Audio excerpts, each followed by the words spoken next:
Hi everybody, welcome back to my channel. Today I'm going to be reviewing this Beauty Bakerie Foundation. I've been hearing a lot about it, and my mom actually got this for me to try.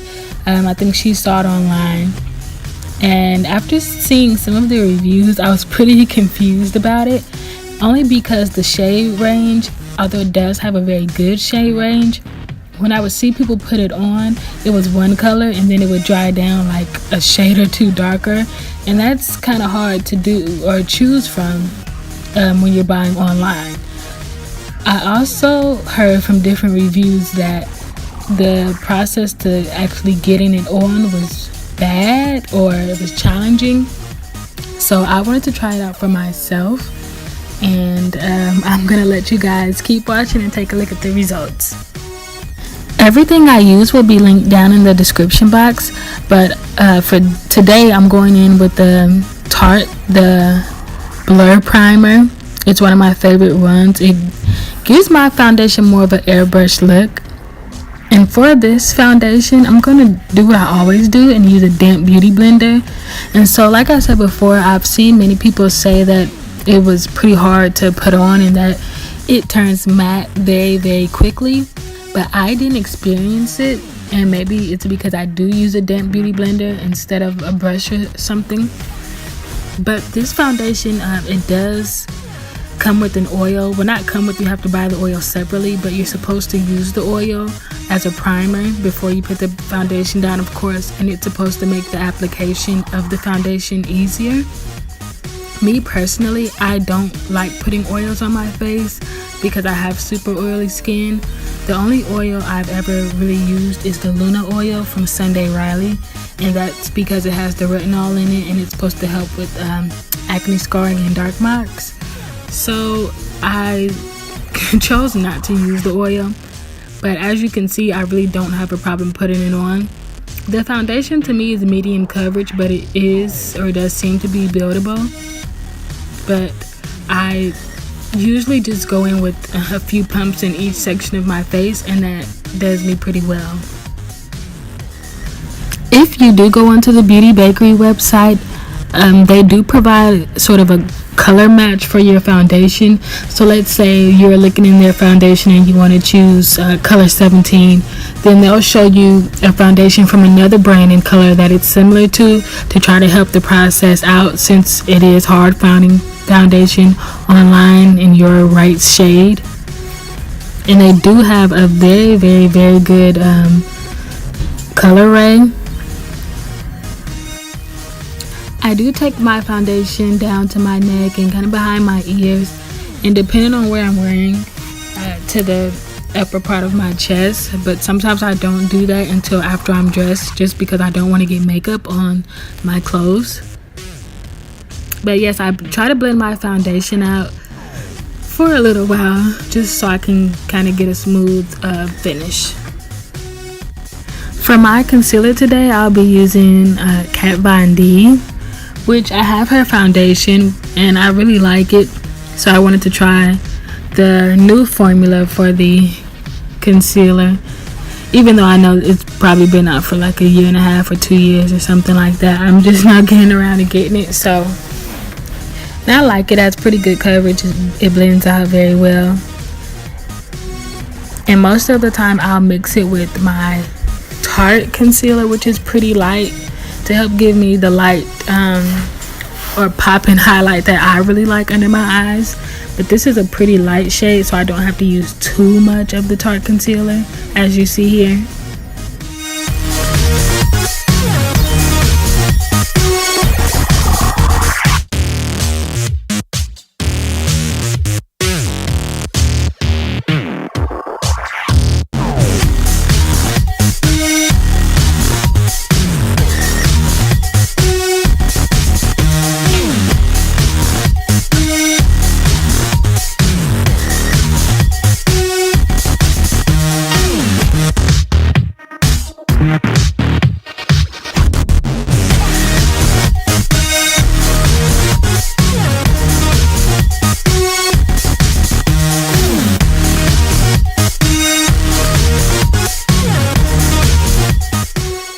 I don't blend my highlight out too much, only just because, like I said, I like a pretty bright highlight under my eyes. And once I'm done, I'll take the side of the beauty blender where I have my foundation at and just blend out the perimeter of my concealer so that it's not so harsh. Now I'm going in with my Laura Mercier powder. I just take a small face brush and pat the powder into my skin as much as possible. And then I'll go in with my face brush, and sometimes I tap that into my regular face powder. That's my skin shade, and then I'll just brush the excess off. I don't put a whole lot, and I tap it into my skin just so that I don't get flashback.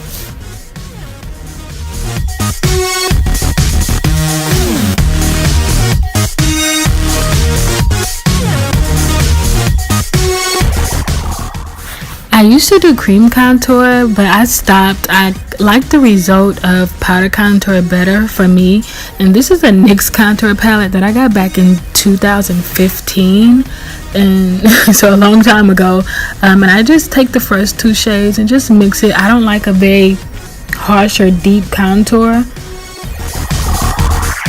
I try to use a concealer to cut my contour with that's really close to my skin shade, and then I blend that out with a damp beauty blender. This is a very old, as you can see, LA Girl Pro Concealer.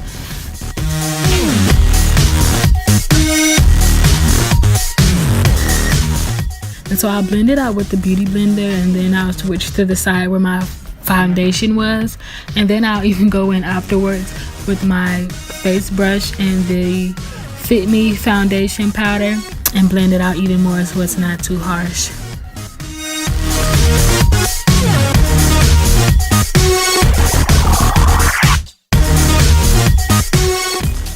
This is a blush that I got from Walmart a long time ago. I don't know if it's like a Radiant Beauty or something like that, but it's the only blush I have and it's my favorite. It's a very deep sort of cranberry color.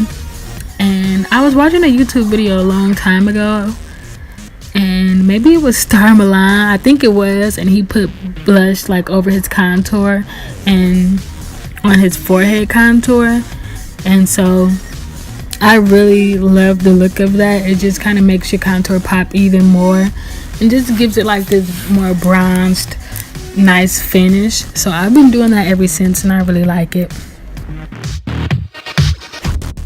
I use those same two colors from the NYX palette to go in with a nice fluffy brush and contour my nose. I don't do a really harsh contour. I try not to, which is why I prefer to use powder instead of a cream, so I can kind of just blend it out a little better or use very little product.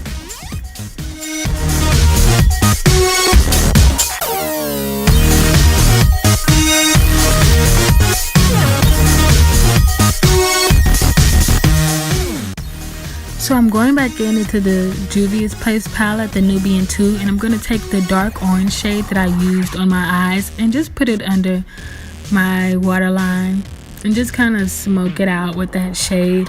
I don't do this often. I only do it if I feel like my look needs a little bit more to it. Then I'll just go in and do it. But I kind of like the results of it.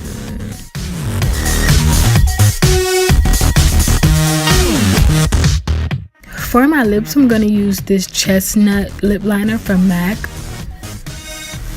I always start out by outlining my lip, and depending on what colors I'm using, I'll take the liner down further into my lip, and then I'll put a color over that so that I can blend it out and create sort of an ombre type of look.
once I'm done filling the center of my lips with whatever lipstick I'm using, I'll go back in with my liner just to deepen the shade up a little bit more and to create the ombre look that I'm going for. And I kind of just keep rotating back and forth between the liner and the lipstick until I get the look that I'm going for.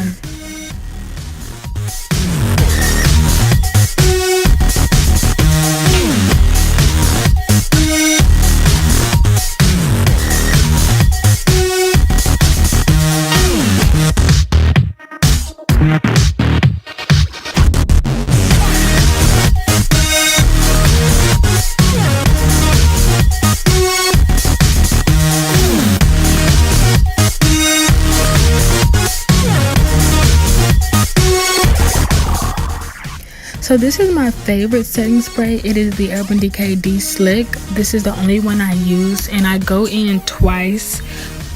Once now, and then once my look is like all the way complete, and spray it again.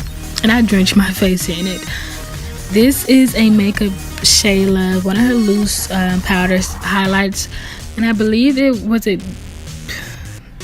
BH Cosmetics, somebody that she partnered with, but it's pretty bomb. I really don't like loose highlighters only because they are very messy, but I will say I really love hers. So I go in with my small fan brush and kind of pack it on there, and then I'll take a bigger brush and buff it out just so it's not too harsh. But I do like a very popping highlight, so I don't mind it.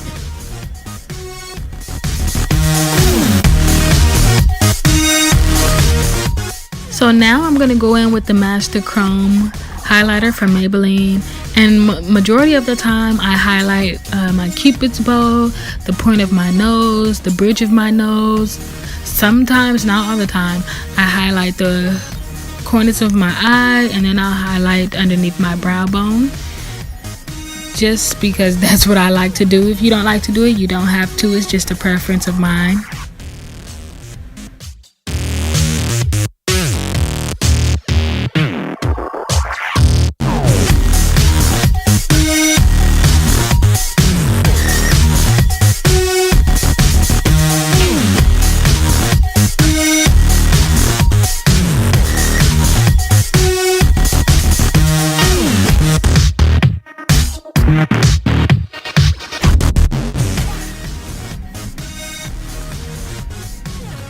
So I had to put my lashes on off camera only because you wouldn't be able to see it anyway. And I go back in with that darker orange shade and swunk out the bottom of my eye again.